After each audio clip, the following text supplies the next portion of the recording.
ایک I D سے سوال آیا ہے اور ان کا سوال یہ ہے کہ غسل کے پانی میں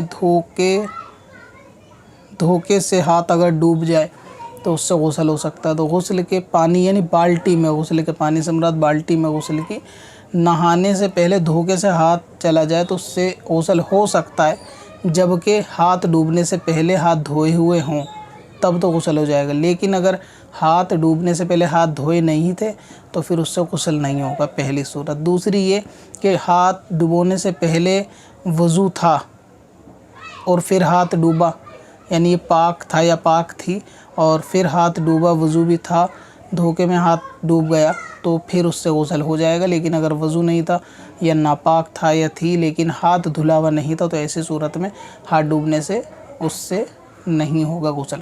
تیسری صورت یہ ہے کہ اگر یہ حیض والی عورت ہے اور اس کا ہاتھ ڈوبا بغیر دھلائی صحیح تو اس سے غسل ہو جائے گا۔ وزٹ کریں qazakalculator.sms.com پر اور اس کیلکولیٹر سے اپنی تمام قضا نمازوں کا حساب منٹوں میں کریں اور ڈاؤن لوڈ بھی کریں۔